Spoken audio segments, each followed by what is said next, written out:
Assalamualaikum warahmatullahi wabarakatuh. Apa kabar sahabat channel Islami Kewan?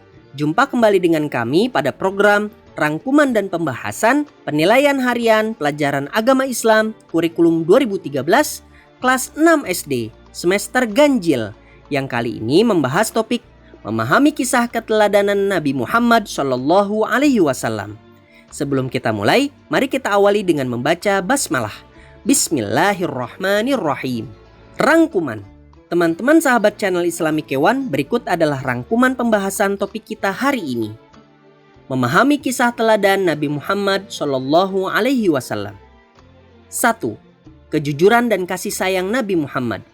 Nabi Muhammad sejak kecil sudah menjadi yatim piatu. Oleh sebab itu, beliau sangat mencintai anak yatim dan menganjurkan umatnya untuk merawat, mendidik, dan mencintai anak yatim. 2. Nabi Muhammad terkenal sangat jujur. Sikap jujur tersebut sudah diperlihatkan sebelum beliau diangkat menjadi nabi dan rasul. Pada usia remaja, beliau diminta bantuan oleh pamannya untuk membawa barang dagangan Siti Khadijah binti Khuwailid yang kaya dan dihormati di kota Mekah. 3. Pada usia 35 tahun, Nabi Muhammad bersama dengan orang-orang Quraisy diminta untuk memperbaiki Ka'bah. Ketika pembangunan sudah sampai ke bagian Hajar Aswad, kaum Quraisy berselisih tentang siapa yang mendapatkan kehormatan untuk meletakkan Hajar Aswad ke tempatnya semula. 4. Pada akhirnya, mereka sepakat menunjuk Nabi Muhammad sebagai orang yang tepat untuk melakukan hal tersebut. Rasulullah pun kemudian mengambil selembar selendang, kemudian Hajar Aswad itu diletakkan di tengah-tengah selendang tersebut.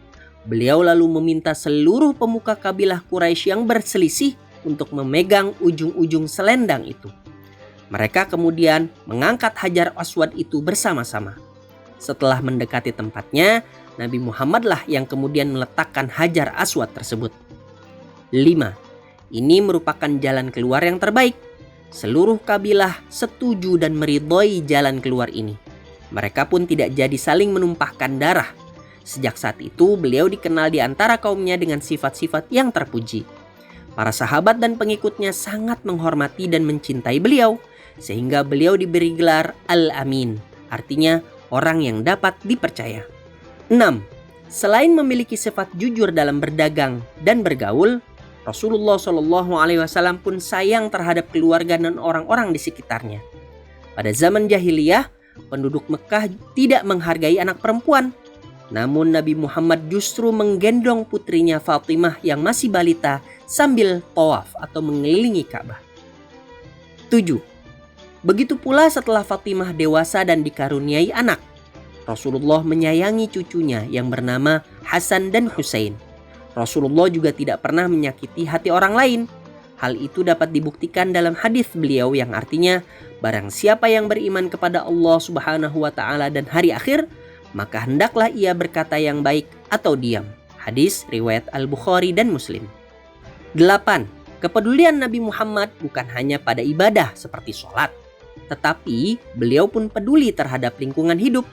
Hal itu tercermin pada perilaku beliau antara lain sebagai berikut. Nabi Muhammad sangat hemat dalam mempergunakan air. Itu dibuktikan pada anjuran beliau agar tidak berlebihan dalam pemakaian air dalam berwudu. Nabi Muhammad mengajarkan agar tidak melakukan kerusakan di muka bumi ini. 9. Nabi Muhammad SAW diutus oleh Allah sebagai rahmatan lil alamin atau sebagai pembawa kasih sayang bagi alam semesta ini. Tujuan dakwah Nabi Muhammad adalah untuk mengubah keadaan masyarakat jahiliyah menjadi masyarakat yang sejahtera berdasarkan agama tauhid, yaitu agama yang meyakini bahwa Allah adalah Tuhan yang Maha Esa. 10. Nabi Muhammad selain mengajak kita untuk mengutamakan kemurnian akidah, beliau mengajak kita untuk selalu menyembah Allah yang Maha Esa. 11. Beliau juga menanamkan akhlak terpuji yang membawa kebaikan manusia hidup di dunia hingga akhirat. Salah satu sifat terpuji yang dapat kita cermati ketika beliau dan pengikutnya hijrah ke kota Madinah adalah beliau mampu menanamkan sikap persaudaraan antara kaum pendatang atau muhajirin dengan kaum ansor, sehingga mereka saling menolong untuk menciptakan daerah yang tertib dan aman. 12. Sebagai umat Nabi Muhammad SAW, kita harus selalu menjunjung tinggi ajaran beliau. Misalnya kita menghormati orang yang lebih tua dan menyayangi orang yang lebih muda. Kita berperilaku sopan dan bertutur kata santun terhadap orang tua, guru, dan masyarakat sekitar. 13. Nabi Muhammad adalah penutup para nabi atau khotamul anbiya. Tidak akan ada lagi nabi yang diutus Allah sesudah Nabi Muhammad. 14. Nabi Muhammad sangat cinta kepada umatnya. Pada hari kiamat nanti, Nabi Muhammad akan memberikan syafaat atau pertolongan kepada para umatnya. Maka, sering-seringlah kita bersolawat kepadanya. 15. Nabi Muhammad menyeru kepada penduduk Mekah untuk beriman kepada Allah selama 13 tahun dan berdakwah di Madinah selama 10 tahun. 16. Perjuangan Nabi Muhammad dalam berdakwah selalu mendapat rintangan dan halangan. Namun, Nabi Muhammad selalu menghadapinya dengan sabar dan tabah. Sekarang, mari kita bahas contoh soal materi ini. 1. Nabi Muhammad SAW pasti disebut sebagai Nabi ke-25 atau Nabi terakhir. Karena kejujurannya, beliau diberi gelar As-Siddiq, Al-Amin, Al-Mustafa, Al-Habib. Nabi Muhammad SAW pasti disebut sebagai Nabi ke-25 atau Nabi terakhir. Karena kejujurannya, beliau diberi gelar Al-Amin.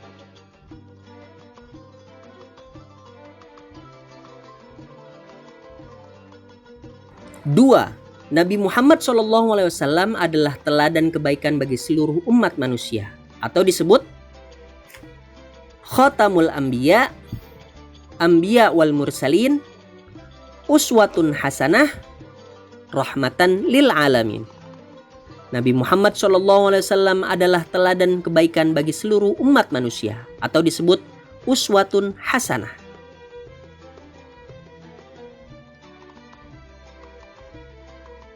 3.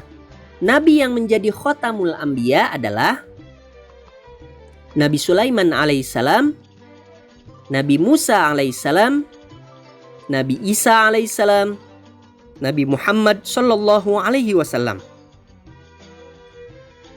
Nabi yang menjadi Khatamul Anbiya adalah Nabi Muhammad sallallahu alaihi wasallam.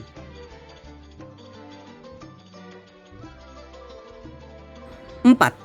Pertolongan Nabi Muhammad SAW pada umatnya di hari kiamat disebut sholawat, syafaat, syahadat, sam'iyat.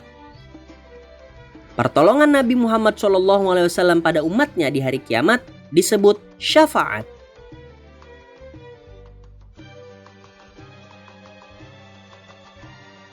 5. Nabi Muhammad SAW melakukan dakwah di kota Madinah lebih kurang selama 10 tahun, 13 tahun, 15 tahun, 25 tahun. Nabi Muhammad SAW melakukan dakwah di kota Madinah lebih kurang selama 10 tahun.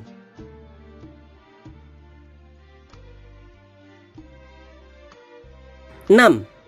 Dalam berdakwah, Nabi Muhammad SAW menyeru kepada umat manusia agar menyembah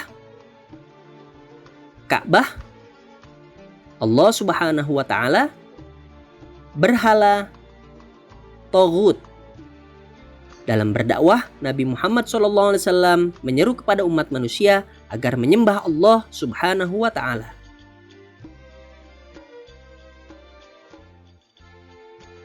7.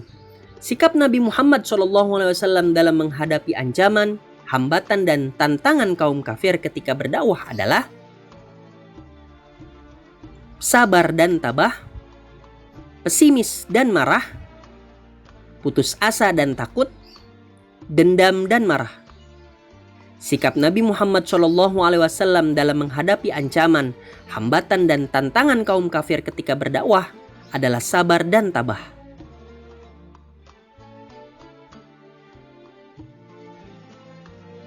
8. Nabi Muhammad SAW bersama-sama dengan orang-orang Quraisy diminta untuk memperbaiki Ka'bah.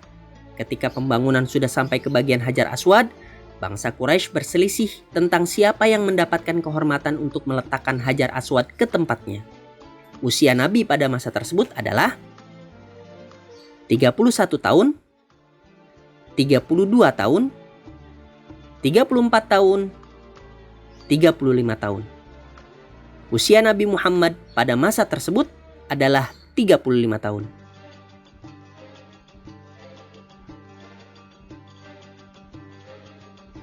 Sembilan, masjid yang didirikan Rasulullah SAW di Madinah bernama Masjid Quba, Masjid Nabawi, Masjid Aqsa, Masjid Qiblatain. Masjid yang didirikan Rasulullah SAW di Madinah bernama Masjid Nabawi.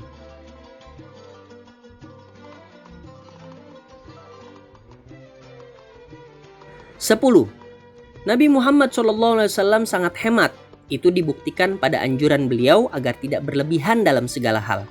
Salah satu keteladanan Nabi dalam sikap hemat adalah tidak mau menerima zakat ataupun sedekah, membelanjakan harta hanya untuk keluarga, hemat menggunakan air ketika berwudu, hemat membelanjakan harta benda beliau. Nabi Muhammad SAW sangat hemat. Itu dibuktikan pada anjuran beliau agar tidak berlebihan dalam segala hal. Salah satu keteladanan Nabi dalam sikap hemat adalah hemat menggunakan air ketika berwudu.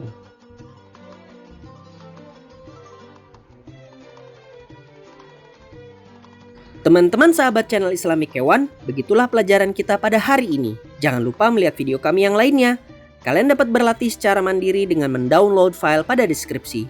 Sampai jumpa kembali pada video berikutnya. Wassalamualaikum warahmatullahi wabarakatuh.